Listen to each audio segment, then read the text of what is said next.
Doctor Kiran Kumar Rayar YouTube ಚಾನಲ್ಗೆ ಆತ್ಮೀಯ ಸ್ವಾಗತ. ಸ್ನೇಹಿತರೆ, ಇವತ್ತಿನ ಈ ಒಂದು ವಿಡಿಯೋದಲ್ಲಿ BCom third semester NEP revised ಪಠ್ಯಕ್ರಮಕ್ಕೆ ಹಚ್ಚಿರುವಂತಹ ಮಾಡಿದರೆ ಮಾಡಬೇಕು ಅಂಥ ಯುದ್ಧ ಅನ್ನುವಂತಹ ಒಂದು ಕಾವ್ಯದ ವಿಶ್ಲೇಷಣೆಯನ್ನು ನಾನು ಮಾಡ್ತಾ ಇದ್ದೇನೆ. ಸ್ನೇಹಿತರೆ, ಈ ಒಂದು ಕಾವ್ಯವನ್ನು ಬರೆದಂಥವರು ಡಾಕ್ಟರ್ MD ವಕ್ಕುಂದ್. ಈ ಕವಿಯ ಬಗ್ಗೆ ಸಂಕ್ಷಿಪ್ತ ಪರಿಚಯವನ್ನು ಮೊದಲಿಗೆ ಮಾಡಿಕೊಡ್ತೇನೆ, ನಂತರ ಈ ಕಾವ್ಯದ ವಿಶ್ಲೇಷಣೆಯನ್ನು ನಾನು ಮಾಡ್ತಾ ಇದ್ದೇನೆ. ಬನ್ನಿ ಸ್ನೇಹಿತರೆ, ಹಾಗಾದರೆ ಡಾಕ್ಟರ್ MD ವಕ್ಕುಂದರ ಒಂದು ಕಿರು ಪರಿಚಯವನ್ನು ನಾವು ನೋಡೋಣ.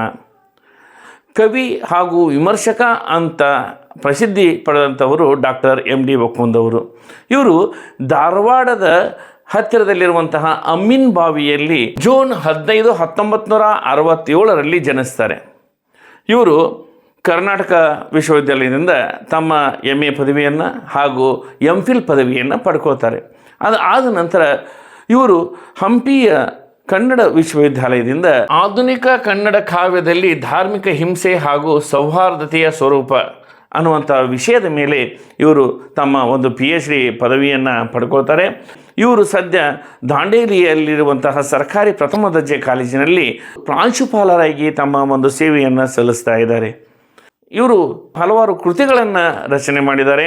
ಆ ಕೃತಿಗಳು ಯಾವುವು ಅಂತಂದರೆ ರೆಕ್ಕೆಗೆರೆಗಳ ಬಿಚ್ಚಿ, ತುಳುಕು, ಮಗು ಮಲಗಿದೆ ಎದೆಯ ಮೇಲೆ, ಅಡಗುದಾಣ, ಮಾಡಿದರೆ ಮಾಡಬೇಕು ಅಂತ ಯುದ್ಧ. ಇವು ಅವರು ಬರೆದಿರುವಂತಹ ಕವನ ಸಂಕಲನಗಳಾಗಿವೆ.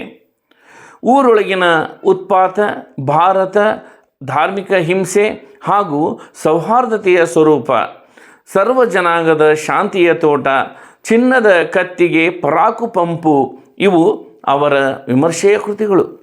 ಬಂಡಾಯ ಸಾಹಿತ್ಯ ಸಂಘಟನೆ ಮತ್ತು ಜನಸಾಹಿತ್ಯ ಸಂಘಟನೆಗಳಲ್ಲಿ ಸಕ್ರಿಯವಾಗಿ ದುಡಿಯುತ್ತಾ ಇರುವಂಥವರು ಇವರಾಗಿದ್ದಾರೆ. ಇವರ ಒಂದು ಸಾಹಿತ್ಯ ಸೇವೆಯನ್ನು ಪರಿಗಣಿಸಿ ಹಲವಾರು ಪ್ರಶಸ್ತಿಗಳು ಲಭಿಸಿದವು. ಅವು ಯಾವುವು ಅಂತಂದರೆ ಸಂಕ್ರಮಣ ಕಾವ್ಯ ಬಹುಮಾನ, ಬೇಂದ್ರೆ ಸ್ಮೃತಿ ಕಾವ್ಯ ಬಹುಮಾನ, ಕೊಡಗುಂಟಿ ಸಂಶೋಧನಾ ಪ್ರಶಸ್ತಿ, ಪ್ರಜಾವಾಣಿ ದೀಪಾವಳಿ ಕಾವ್ಯ ಬಹುಮಾನ, ಡಾಕ್ಟರ್ MS ಋಷಭೇಂದ್ರ ಸ್ವಾಮಿ ಸಾಹಿತಿ ದಂಪತಿಗಳ ಪ್ರಶಸ್ತಿ, ಗಂಗಮ್ಮ ಶಿವಣ್ಣ ದತ್ತಿ ಪ್ರಶಸ್ತಿ ಮತ್ತು ಮಾಣಿಕ್ಯ ಕಾವ್ಯ ಪ್ರಶಸ್ತಿಗಳು ಇವರಿಗೆ ಲಭಿಸಿವೆ. ಸ್ನೇಹಿತರೆ, ಡಾಕ್ಟರ್ MD ವಕ್ಕುಂದ್ ಅವರು ಬರೆದಿರುವಂತಹ ಮಾಡಿದರೆ ಮಾಡಬೇಕು ಅಂತ ಯುದ್ಧ ಅನ್ನುವಂತಹ ಕಾವ್ಯದ ವಿಶ್ಲೇಷಣೆಯನ್ನು ನಾವು ನೋಡೋಕ್ಕಿಂತ ಪೂರ್ವದಲ್ಲಿ ಆ ಕಾವ್ಯವನ್ನು ರಚನೆ ಮಾಡೋದಕ್ಕೆ ಅವರಿಗೆ ಪ್ರೇರಣೆ ಏನು ಹಾಗೂ ಯಾವ ಒಂದು ಕಾವ್ಯದಿಂದ ಇವರು ಪ್ರೇರಿತರಾಗಿ ಈ ಒಂದು ಕಾವ್ಯವನ್ನು ರಚಿಸಿದ್ದಾರೆ ಅನ್ನುವಂಥದ್ದನ್ನು ನೋಡುವಂಥದ್ದು ಬಹಳ ಅವಶ್ಯಕ ಆಗ್ತದೆ. ಸ್ನೇಹಿತರೆ, ನೀವು ಪಂಪನ ಒಂದು ಆದಿಪುರಾಣವನ್ನು ಕೇಳಿರ್ಬೋದು. ಆ ಆದಿಪುರಾಣದಲ್ಲಿ ಬರುವಂತಹ ಒಂದು ಸನ್ನಿವೇಶ ಭರತ ಬಾಹುಲಿಯರ ಯುದ್ಧದ ಪ್ರಸಂಗ. ಪಂಪನ ಆದಿಪುರಾಣದಲ್ಲಿ ಬರುವಂತಹ ಮೊದಲ ತೀರ್ಥಂಕರ ಎನಿಸಿಕೊಂಡಿರುವಂತಹ ಋಷಭನಾಥನಿಗೆ 100 ಜನ ಮಕ್ಕಳು.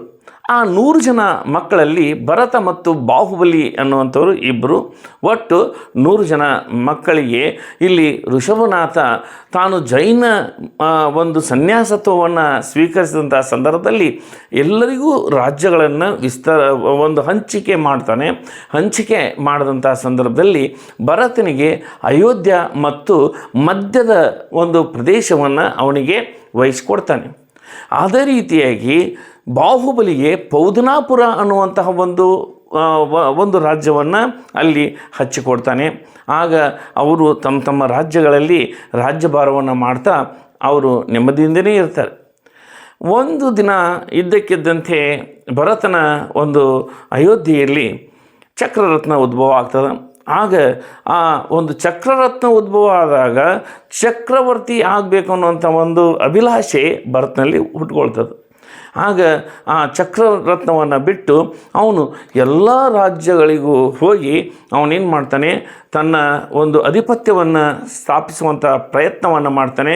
ಆಗ ಎಲ್ಲ ರಾಜರುಗಳು ಅವನಿಗೆ ಕಪ್ಪು ಕಾಣಿಕೆಗಳನ್ನು ಅರ್ಪಣೆ ಮಾಡಿ ಅಲ್ಲಿ ಅವನ ಅಡಿಯಲ್ಲಿ ರಾಜರಾಗಿರುವುದಕ್ಕೆ ಒಪ್ಕೊಳ್ತಾರೆ.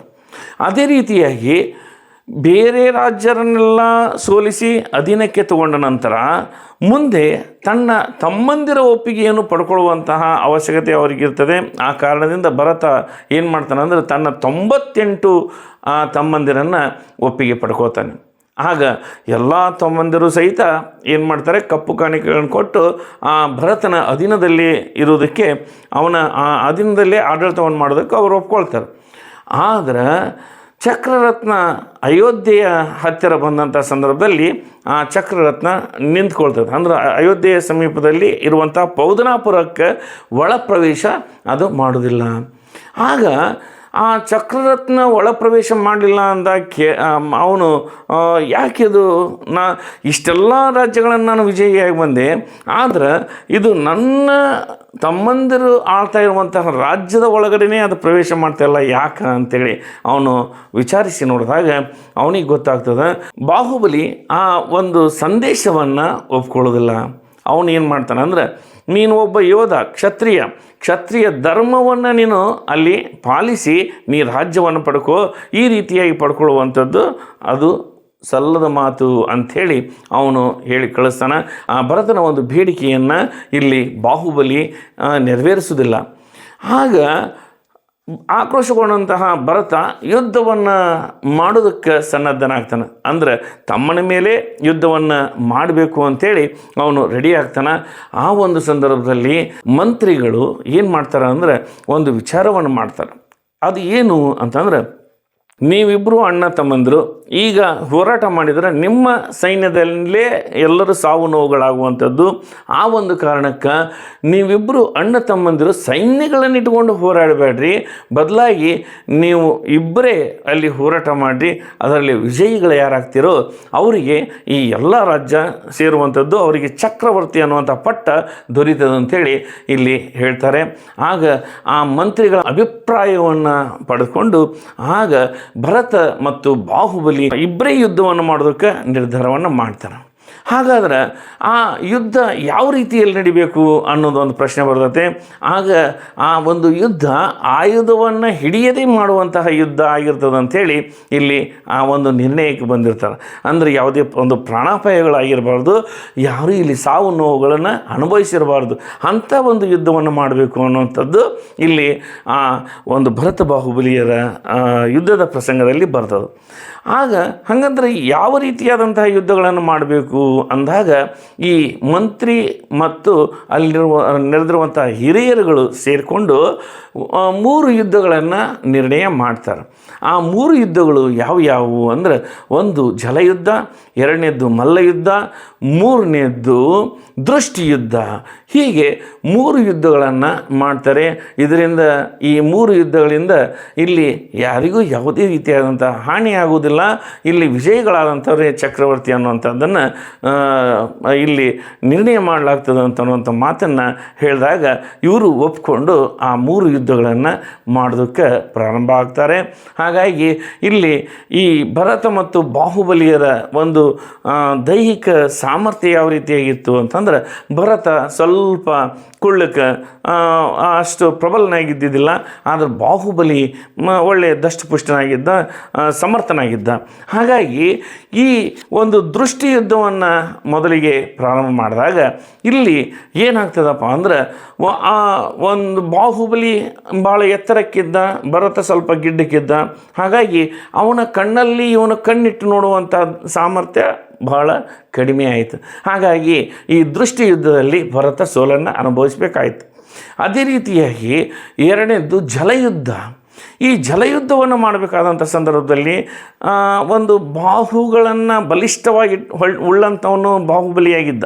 ಹಾಗಾಗಿ ಅವನು ಎರಚುವಂತಹ ನೀರೆಲ್ಲ ಭರತನ ಮುಖಕ್ಕೆ ನೇರವಾಗಿ ಸ್ಪರ್ಶ ಆಗ್ತಾಯಿತ್ತು. ಹಾಗಾಗಿ ಅಲ್ಲಿ ಆ ಭರತ ಏನು ಮಾಡುತ್ತೆ, ಉಸಿರಾಡುವಂತಹ ತೊಂದರೆಗೆ, ಅಲ್ಲಿ ಉಸಿರಾಟದ ತೊಂದರೆಗೆ ಒಳಗಾಗ್ತಾನೆ.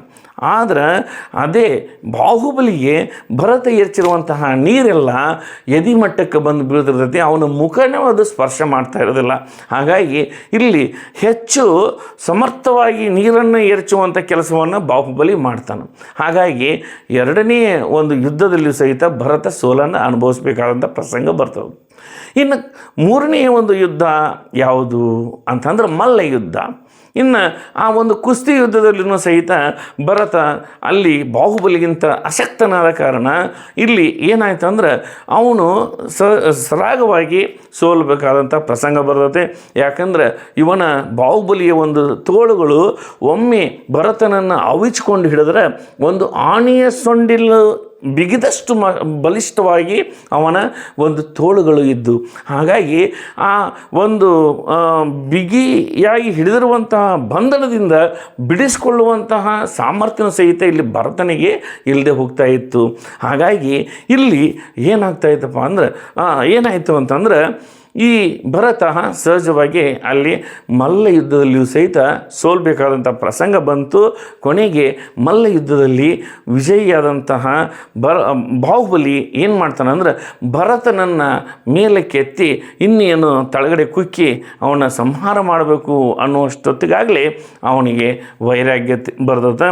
ಏನಂದ್ರೆ ನಾನು ಈ ಒಂದು ರಾಜ್ಯಲಕ್ಷ್ಮಿ ಚಂಚಲೆಯಾದಂತಹ ರಾಜ್ಯಲಕ್ಷ್ಮಿಗಾಗಿ ನಾನು ನನ್ನ ಅಣ್ಣನ ಮೇಲೆ ನಾನು ಈ ರೀತಿಯಾಗಿ ಏನು ಪ್ರಾಣವನ್ನು ತೆಗೆಯುವ ಮಟ್ಟದಲ್ಲಿ ನಾನು ಆಕ್ರಮಣ ಮಾಡಿದ್ನಲ್ಲ, ಛೀ ಅಂಥೇಳಿ ಅನಿಸಿ ಅವನು ವೈರಾಗ್ಯವನ್ನು ತಾಳ್ತಾನೆ. ವೈರಾಗ್ಯವನ್ನು ತಾಳಿದ ನಂತರ ಇವನು ಆ ಭರತನಿಗೆ ಏನೂ ಮಾಡೋದಿಲ್ಲ. ಆಗ ಏನು ಮಾಡ್ತಾನಪ್ಪ ಅಂದ್ರೆ ಈ ಹೊರಟಿರ್ತಾನ. ಆಗ ಬಾಹುಬಲಿ ಮೇಲೆ ಚಕ್ರರತ್ನವನ್ನು ಭರತ ಪ್ರಯೋಗ ಮಾಡ್ತಾನೆ. ಆದರೆ ಆ ಚಕ್ರರತ್ನ ಅವನ ಶಿರವನ್ನು ಛೇದಿಸಿದೆ.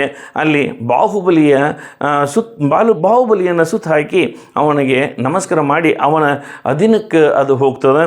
ಆಗ ಬಾಹುಬಲಿಗೆ ಏನಾಗ್ತದಪ್ಪ ಅಂದ್ರೆ ಒಂಥರ ವೈರಾಗ್ಯ ಬಂದು ಅವನೇನು ಮಾಡ್ತಾನೆ, ಇನ್ನು ಆ ಒಂದು ಅಣ್ಣನಿಗೆ ಹೇಳಿ ನಾನು ವೈರಾಗ್ಯವನ್ನು ತಾಳ್ತಾ ಇದ್ದೇನೆ, ನೀನು ಎಲ್ಲ ರಾಜ್ಯವನ್ನು ಇಟ್ಕೋ ಅಂಥೇಳಿ ಅವನಿಗೆ ವಹಿಸ್ಕೊಟ್ಟು ಅವನು ತನ್ನ ತಂದೆಯಾದಂತಹ ಋಷಭನಾಥ ಯಾವ ಮಾರ್ಗದಲ್ಲಿ ಹೋಗಿ ಜೈನ ಸನ್ಯಾಸತ್ವವನ್ನು ಸ್ವೀಕರಿಸಿ ಕಾಡಿನ ಕಡೆಗೆ ಹೋಗಿದ್ದನೋ ಅದೇ ರೀತಿಯಲ್ಲಿ ಇಲ್ಲಿ ಬಾಹುಬಲಿಯೂ ಸಹಿತ ತನ್ನ ತಂದೆಯ ಮಾರ್ಗವನ್ನೇ ಹಿಡ್ಕೊಂಡು ಸನ್ಯಾಸತ್ವವನ್ನು ಸ್ವೀಕರಿಸ್ತಾನೆ. ಈ ರೀತಿಯಾಗಿ ಈ ಒಂದು ಕತೆ ಮೂಡಿಬರ್ತದೆ. ಇಲ್ಲಿ ಆ ಒಂದು ಯುದ್ಧದ ಪ್ರಸಂಗ ಏನಿತ್ತು, ಆ ಯುದ್ಧದ ಪ್ರಸಂಗವನ್ನು ನೋಡಿದಂತಹ ಡಾಕ್ಟರ್ ಎಂ ಡಿ ಒಕ್ಕುಂದವರು ಅದನ್ನು ಬಹಳ ಸರಳವಾಗಿ ಬಹಳ ಎಲ್ಲರ ಮನಸ್ಸನ್ನು ಮುಟ್ಟುವ ರೀತಿಯಲ್ಲಿ ಇಲ್ಲಿ ಆ ಒಂದು ಕಾವ್ಯವನ್ನು ಹಿಂದಿರುವಂಥ ಶೈಲಿ ಬಹಳ ಅಮೋಘವಾಗಿದೆ. ಅದಕ್ಕಾಗಿ ಅವ್ರು ಹೇಳ್ತಾರೆ ನೋಡ್ರಿ, ಇನ್ನೂ ಒಂದು ಡಾಕ್ಟರ್ ಎಂ ಡಿ ಒಕ್ಕುಂದವ್ರ ಬಗ್ಗೆ ಹೇಳಬೇಕಾದ್ರೆ ಸದಾ ಬಂಡಾಯದ ಒಂದು ಗುಣವನ್ನುಳ್ಳಂಥವರು. ಆಮೇಲೆ ಯಾವಾಗಲೂ ಯಾವುದೇ ಒಂದು ಹೇಳಿಕೆ ಏನು ಹೇಳಬೇಕಾದ್ರೆ ನೇರವಾಗಿ ದಿಟ್ಟವಾಗಿ ಕಠೋರವಾಗಿ ಹೇಳುವಂತಹ ಸಾಮರ್ಥ್ಯವನ್ನುಳ್ಳಂಥವರು. ಆದರೆ ಇಲ್ಲಿ ಅವರು ಬಯಸುವಂಥದ್ದು ಮಾತ್ರ ಬಂಡಾಯದ ರೀತಿಯಲ್ಲಿರುವಂತಹ ಒಂದು ಹೋರಾಟವನ್ನೆಲ್ಲ ಅವರು ಬಯಸ್ತಾ ಇರುವಂಥದ್ದು, ಶಾಂತಿಯುತವಾದಂತಹ ಹೋರಾಟವನ್ನು ಬಯಸ್ತಾ ಇರುವಂಥದ್ದನ್ನು ಈ ಪದ್ಯದ ಮೂಲಕ ನಾವು ಕಾಣ್ತಾ ಇದ್ದೇವೆ. ಆದರೆ ಅದೇ ಇದರಿಂದ ಏನಾಗ್ತದೆ ಅಂದರೆ ಅವರಲ್ಲಿರುವಂತಹ ಬಂಡಾಯವನ್ನು ಅದಿಮಿಟ್ಟುಕೊಂಡು ಈ ರೀತಿ ಶಾಂತಿಯುತವಾದಂತಹ ಯುದ್ಧವನ್ನು ಅವರು ಆ ಕಾವ್ಯದ ಮೂಲಕ ಕೋರಿರುವಂಥದ್ದು ನೋಡುಗರಿಗೆ ಒಂದು ಸ್ವಲ್ಪ ವಿಚಿತ್ರ ಅನಿಸಿದ್ರೂ ಆದರೂ ಇದು ಇಲ್ಲಿ ಬಹಳ ಉತ್ತಮವಾದಂತಹ ಕಾವ್ಯ ಆಗಿದೆ ಅಂಥೇಳಿ ಹೇಳೋದಕ್ಕೆ ಇಷ್ಟಪಡ್ತೀನಿ. ಆ ಕಾರಣದಿಂದ ಈ ಒಂದು ಕಾವ್ಯದ ವಿಶ್ಲೇಷಣೆಯನ್ನು ಇವತ್ತು ನಾನು ಮಾಡಿಕೊಡ್ತಾ ಇದ್ದೇನೆ. ಬನ್ನಿ ಸ್ನೇಹಿತರೆ, ಹಾಗಾದರೆ ಈ ಕಾವ್ಯದ ವಿಶ್ಲೇಷಣೆಯನ್ನು ನೋಡೋಣ.